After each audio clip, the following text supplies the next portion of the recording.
ಎಲ್ಲ ನನ್ನ ಮಾಧ್ಯಮ ಮಿತ್ರರಿಗೆ ಹಾಗೂ ಸ್ನೇಹಿತರಿಗೆ ನಮಸ್ಕರಿಸುತ್ತಾ ಏನು ಹೇಳಕ್ಕೆ ಹೊರಟಿದ್ದೀವಿ ಅಂದರೆ ನಿನ್ನೆ ನಡೆದಂಥ ಒಂದು ದುರ್ಘಟನೆ. ಹಣವನ್ನು ಪಣಕ್ಕಿಟ್ಟರೆ ಜೂಜು ಅಂತ ಹೇಳ್ತಾರೆ. ಆದರೆ ನಾವು ನಮ್ಮ ಪಾಡಿಗೆ ನಾವು ಮದ್ಯಪಾನ ಮಾಡಿಕೊಂಡು ನನ್ನ ಸ್ನೇಹಿತರ ಮನೇಲಿ, ಅದು ಅಪರೂಪಕ್ಕೆ ಸೇರೋ ಜಾಗ ಅಲ್ಲ, ಎವ್ರಿಡೇ ನಾವು ಅಲ್ಲೇ ಇರ್ತೀವಿ. ಏಕಾಏಕಿ ನಮ್ಮ ಸ್ಟೇಷನಿಂದ ಅಂದರೆ ಪೊಲೀಸ್ ಸ್ಟೇಷನಿಂದ ಬಂದಂಥವ್ರು ಒಂದು 6-7 ಜನ ಸುಮಾರು, ಅದ್ರಲ್ಲಿ ನನಗೊಂದು 3-4 ಜನದ ಹೆಸರು ಗೊತ್ತು. ಏಕಾಏಕಿ ಬಂದು ನಮ್ಮ ಮೇಲೆ ರೈಡ್ ಮಾಡ್ತಾರೆ. ಏನಂತ, ನೀವು ಜೂಜಾಡ್ತಾ ಇದ್ದೀರಿ ಅಂತ. ನಾವು ಜೂಜಾಡಬೇಕಾದ್ರೆ ಇಲ್ಲ ಸುತ್ತಮುತ್ತ ಬೈಕ್ಗಳಿರಬೇಕು, ಇಲ್ಲ ದುಡ್ಡಿರಬೇಕು. ನಾವು ಜೋಬಲ್ಲಿ 500,000 ರೂಪಾಯಿ ಮಾಡಿಕೊಂಡು ಪಾಲ್ಟಿ ಮಾಡ್ತಾ ಇರೋರು ಬಂದ್ಬಿಟ್ಟು ಒಂದು ಬೈಕ್ ಇಲ್ಲ, ಎವಿಡೆನ್ಸ್ ಇಲ್ಲ, ಇದು ಯಾರೋ ಬೇಕು ಅಂತ ಅವ್ರು ಹೇಳಿ ಕಳಿಸಿ ನಮ್ಮ ಮೇಲೆ ರೈಡ್ ಮಾಡಿದ್ರೆ ನಮ್ಮ ಮನಸ್ಸಿಗೆ ಎಷ್ಟು ನೋವು ಉಂಟಾಗ್ತದೆ. ಹಾಗಾಗಿ ನಾನು ಇದನ್ನು ಖಂಡಿತವಾಗ್ಲೂ ಖಂಡಿತವಾಗಿ ಖಂಡಿಸುತ್ತಾ ಇದು ಮಾನ್ಯ ಗೃಹ ಮಂತ್ರಿಗಳ ಹತ್ರನೂ ತೊಗೊಂಡೋಗ್ತೀನಿ. ಅವ್ರು ಒಂಚೂರು ಅಧಿವೇಶನ ಮುಗಿಸ್ಕೊಂಡು ಬರಲಿ ಅಂತ ಕಾಯ್ತಾ ಇದ್ದೀನಿ ಸರ್. ಅವ್ರ ಅಧಿವೇಶನ ಮುಗಿಸ್ಕೊಂಡು ಬಂದಮೇಲೆ ನೆನ್ನೆ ಬಂದಿದ್ದಂಥ ಪೊಲೀಸ್ನವರು ಏನು ಏಕಾಏಕಿ ಬಂದು ಅವಶ್ಯ ಶಬ್ದಗಳಿಂದ ನಮ್ಗೆ ನಿಲ್ಲಿಸೋದು, ಇದರ ಅರ್ಥ ಏನು? ಪ್ರಜಾಪ್ರಭುತ್ವ ಎಲ್ಲೋಯ್ತು?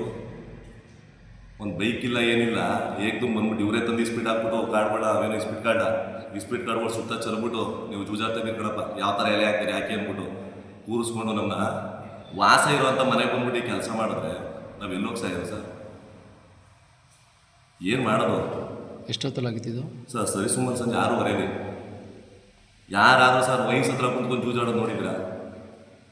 ವೈನ್ಸ್ ಹಿಂಬಾಗ ಇರೋಂಥ ಮನೆ ಅದು, ವೈನ್ಸ್ ಹಿಂಬಾಗ ಇರೋಂಥ ಮನೆ. ನಾವು ಜೂಜಾಡಕ ಮನೆ ಮೇಲೆ ಯಾರು ಜೂಜಾಡಕತ್ತದ ಸರ್?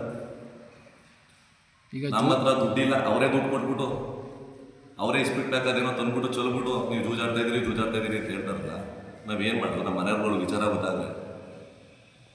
ಈಗ ನೀವು ಹೇಳೋ ಲೆಕ್ಕ ಪೊಲೀಸ್ನಲ್ಲೇ ನಿಮಗೆ ಇಸ್ಪಿಟ್ ಆಳೆಗಳನ್ನ ಕೊಟ್ಟು ಖಂಡಿತ ಅವರೇ ಇಸ್ಪಿಟ್ ಆಳೆ ತಂದು ಹಾಕಿದ್ರು ಸರ್. ಮನೆ ಮುಂದೆ ಚಾಪೆ ಹಾಸ್ಬಿಟ್ರು, ಮೇಲ್ಗಡೆ ರೂಮ್ ಮೇಲಿದ್ದು ಮನೆ ಮುಂದೆ ಚಾಪೆ ಹಾಸ್ಬಿಟ್ರು. ಮನೆ ಮುಂದೆ ಚಾಪೆ ಹಾಕ್ಕೊಂಡು ಯಾರೋ ಜೂಜಾಡ್ತಾರ? ಹಾಕ್ಬಿಟ್ಟು ಅವ್ರ ಫೋಟೋಗಳು ಹಿಡಿದ್ಬಿಟ್ಟು ಹಿಂಗೆ ನಾವು ಇವ್ರನ್ನ ರೈಡ್ ಮಾಡಿದ್ದೀವಿ ಅಂತ ಹೇಳಿ. ಸರ್, ನೀವು ನಿಜವಾಗ್ಲೂ ರೈಡ್ ಮಾಡೋ ಅಂಥದ್ದು ಇದ್ದರೆ ಸುಮಾರು ಹಗರಣಗಳು ನಡೀತಾ ಇದೆ ಸರ್ ಇದಂತೆ.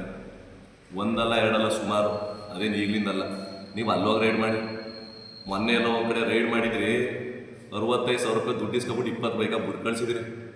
ನಮ್ಮ ಒಂದೇ ಒಂದು ಬೈಕ್ ಸಿಕ್ಕೈತೆ ನಿಮಗೆ? ಒಂದೇ ಒಂದು ಬೈಕ್ ಇಲ್ಲ, ಏನಿಲ್ಲ. ಎಲ್ಲೆಲ್ಲೋ ಹಗರಣಗಳು ಎಂತ ಹಗರಣ ಸರ್? ಕ್ರಿಕೆಟ್ ಬೆಟ್ಟಿಂಗ್ ಅಂದರೆ ಎಷ್ಟು ನಡೀತೈತೆ? ಯಾವತ್ತಾರ ಅವ್ರ ಮೇಲೆ ಆಕ್ಷನ್ ತೊಗೊಂಡಿದ್ದೀರಾ? ಇಸ್ಪೀಟ್ ಎಲ್ಲೆಲ್ಲ ಆಡಿಸ್ತವ್ರೆ. ಮಿರ್ಲೇದು ಇತ್ತ ಸ್ಟಾರ್ಟ್ ಆದರೆ ಚಿಂಚುಗಡ್ಡೆಯಿಂದ ಈಚೆಗೆ ಸಾಲಿಗ್ರಾಮ ತಾಲೂಕು ಎಲ್ಲೆಲ್ಲಿ ನಡೀತೈತೆ ಎಲ್ಲ ನಡೀತದೆ. ಇದು ನಮ್ಮದೊಂದು ಆಗಿರೋದ್ರಿಂದ ಸರ್ ಜನಸಾಮಾನ್ಯರಿಗೆ ಕೆಲಸ ಆಗಬಾರ್ದು, ಜೂಜು ಮುಕ್ತ ಸಾಲಿಗ್ರಾಮ ಆಗಬೇಕು ಅಂತ ನಾವು ಪಣ ತೊಟ್ಟಿದ್ದೀವಿ ಸರ್. ಈ ವಿಚಾರಕ್ಕೆ ನಾನು ಎಲ್ಲಿ ಬೇಕಾದ್ರೂ ಹೋಗಿ ರೆಡಿ ಇದ್ದೀನಿ. ಎಷ್ಟು ಪಾಯಿಂಟ್ ಕಡೆ ಆಡ್ತಾವ್ರೆ ಇಸ್ಪಿಟ್? ಸುಮಾರು ಕಡೆ ಸರ್, ನಾನು ತಿಳಿದು ಮಾಡ್ತಿರೋ ಮಟ್ಟಿಗೆ ಒಂದು 6-7 ಕಡೆ ನಡೀತೈತೆ. ಇವತ್ತಿಗೂ ನಡೀತಾ ಇದೆ.